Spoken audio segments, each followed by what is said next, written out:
이 새벽에 우리에게 주시는 하나님의 말씀은 민수기 1장 20절에서 46절 말씀입니다. 하나님의 말씀을 봉독하겠습니다.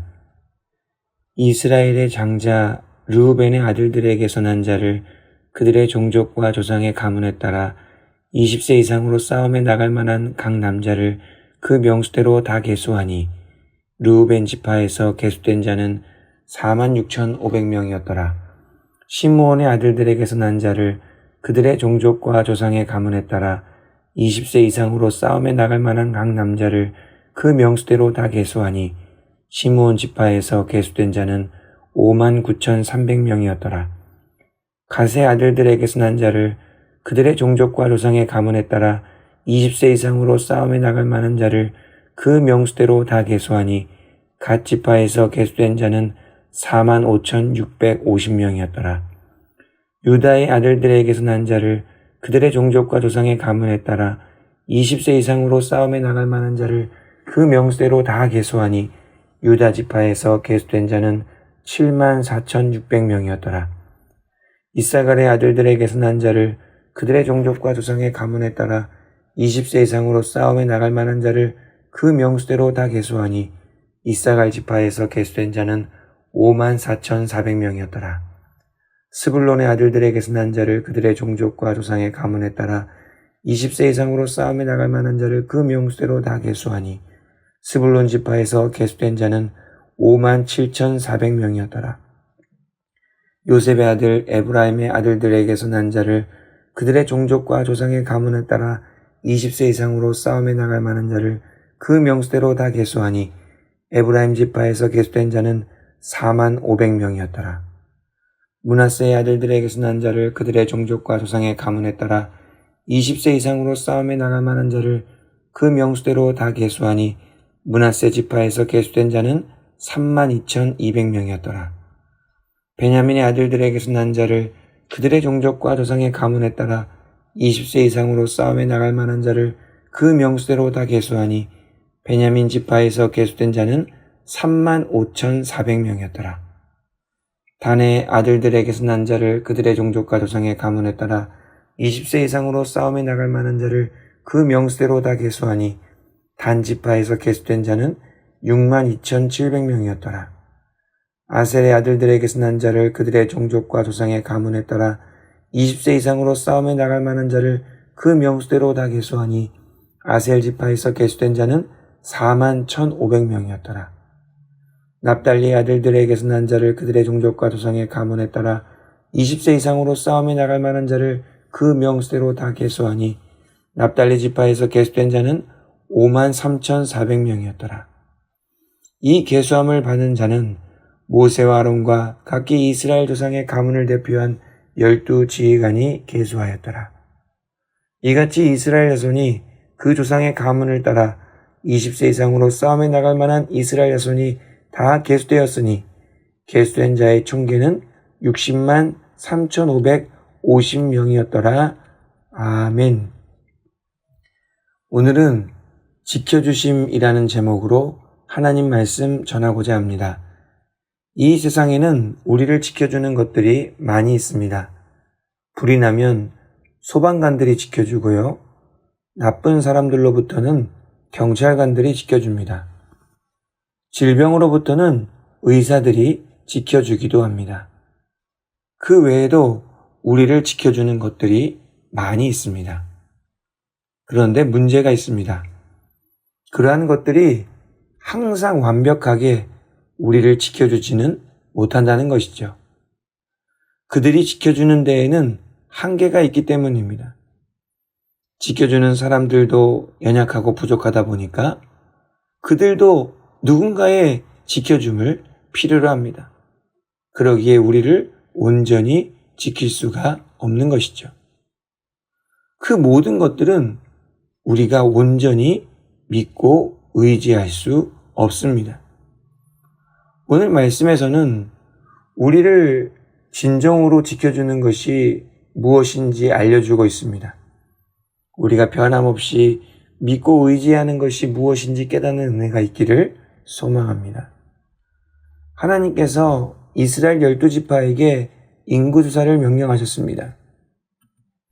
이제 광야에서 행진할 때 때로는 전쟁도 감당해야 했습니다. 그러기에 전쟁에 나갈 수 있는 20세 이상의 남자들을 파악하는 것이 중요했습니다. 인구조사는 모든 지파에서 한 사람도 빠짐없이 철저하게 진행되었습니다. 각 지파에서 전쟁에 나갈 만한 수를 정확하게 밝히고 있습니다. 12지파를 다 파악해보고 나니 60만 3,550명이었습니다. 이것을 통해 알 수 있는 것이 무엇입니까? 하나님께서는 그들을 이스라엘의 군사로 부르시고 세우신 것입니다. 60만 3,550이라는 숫자는 무의미한 숫자가 아닙니다. 그 거대한 숫자 안에는 하나님의 관심과 사랑이 들어 있습니다. 그들 한 사람 한 사람은 하나님께서 직접 부르시고 모으신 사람들이기 때문입니다. 그들은 하나님의 사명을 위해 세워진 소중하고 중요한 사람들이죠. 하나님께서는 그들을 구별하셨습니다. 이사야 49장 16절 말씀에 따르면 그들의 이름을 자신의 손바닥에 새기셨습니다. 그들의 머리털 하나까지 세시며 그들 한 사람 한 사람을 기억해 주셨습니다. 내가 나를 위해 영적 전쟁에 임할 나의 전사구나. 내가 너를 기억하고 마음에 간직한다. 이렇게 하시면서 내가 너의 이름을 알고 너의 삶과 너의 아픔, 슬픔, 너의 비전을 다 안다고 말씀하십니다. 왜냐하면 하나님께서는 그들의 모든 것을 기억해 주시고 마음에 품어주셨기 때문입니다. 이것이 바로 하나님의 신실하심입니다. 우리를 향한 하나님의 신실하심은 절대 멈추는 법이 없습니다. 사람에게는 한계가 있지만 하나님의 신실하심에는 한계가 없습니다. 사람은 신실하지 못할 때가 있지만 우리 하나님께서는 항상 신실하십니다. 그 신실하심이 우리의 모든 것을 지켜주시고 보호해 주십니다. 이 새벽에 일어나신 분들 한 분 한 분을 하나님께서 신실하게 깨워주시고 인도해 주셨습니다.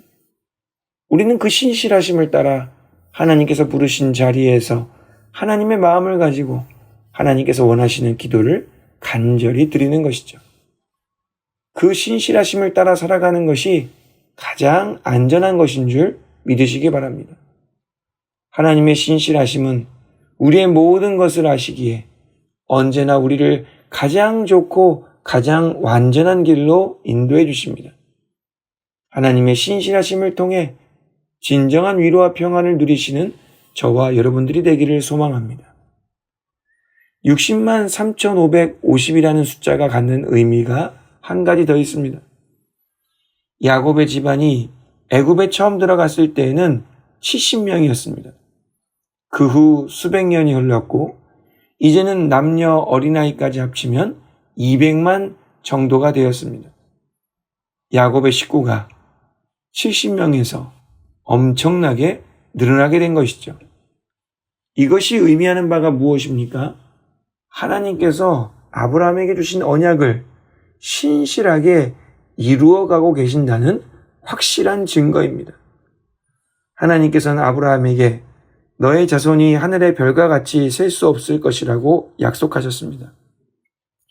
하나님의 신실하심이 아브라함에게 주신 언약을 야곱의 때와 그 후손의 때에도 계속해서 이루어주고 계시는 것이죠. 하나님의 신실하심은 반드시 말씀하신 것을 성취하십니다. 약속하신 것을 꼭 지켜주시고 이루어 주십니다. 그러므로 우리가 믿고 의지해야 할 것이 무엇입니까? 오직 하나님의 신실하심 밖에 없는 것이죠. 우리의 상황이 좋지 않다 하더라도 우리가 세운 계획이 무너지고 전혀 예상하지 못한 방향으로 흘러간다 하더라도 사람들과의 관계가 틀어지고 좌절감과 외로움에 빠지게 된다 하더라도 여전히 소망은 있습니다. 왜냐하면 하나님의 신실하심은 변함이 없기 때문이죠. 우리 삶에서 한결같이 언약을 이루어 주시기 때문입니다. 그러기에 우리는 하나님의 신실하심에 모든 것을 걸고 하나님의 신실하심만 믿고 의지하면서 한 걸음 한 걸음 나아가야 합니다. 어렵고 힘든 상황을 만났더라도 놀라거나 당황하지 마시기 바랍니다. 오직 하나님의 신실하심을 더욱 붙잡는 계기로 삼으시기 바랍니다. 그것이 고난 가운데 있는 우리를 향한 하나님의 뜻입니다. 하나님의 신실하심을 온전히 확신하심으로 진정한 위로와 평안을 누리는 저와 여러분이 되기를 소망합니다. 우리를 완전하게 지켜주는 것이 무엇이었습니까?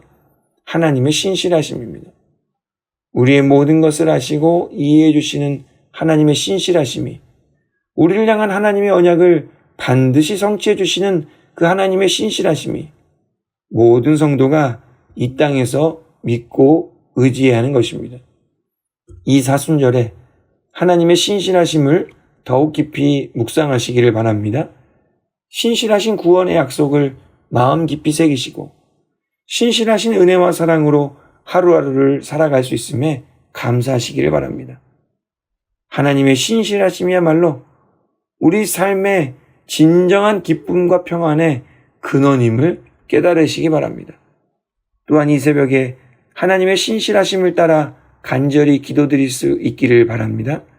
신실하신 하나님께 우리의 모든 걱정과 근심을 맡겨드리고 하나님께서 신실하게 약속을 이루어 주실 때까지 하나님께서 부르시고 세워주신 자리에서 최선을 다하기로 다시 한번 결단하시길 바랍니다. 하나님의 신실하심이 우리를 반드시 끝까지 지켜주실 것입니다. 하나님의 신실하심을 따라 살아가는 영혼의 복된 성도님들이 되시기를 주님의 이름으로 축원합니다. 기도하겠습니다. 은혜로우신 하나님 아버지, 감사를 드립니다. 말씀을 통해 하나님의 신실하심을 깨닫게 하시고 믿고 의지하기로 결단하게 하시니 감사드립니다. 우리의 모든 것을 아시고 신실하게 인도하시며 보호하시는 하나님만 따라가게 하여 주옵소서. 우리를 향한 하나님의 언약을 신실하게 이루어 주시는 하나님만 바라보며 어떠한 약속과 성편에서도 좌절하거나 낙심하지 않게 하여 주옵소서. 신실하신 구원의 약속을 굳게 잡고 주님의 뜻이 이루어지는 그날까지 부르시고 세워주신 자리에서 끝까지 충성을 다하게 하여 주옵소서. 그래야 하나님의 신실하심을 더욱 깊이 깨닫는 은혜로운 사순절 기간이 되게 하여 주옵소서. 예수님의 이름으로 기도하옵나이다. 아멘.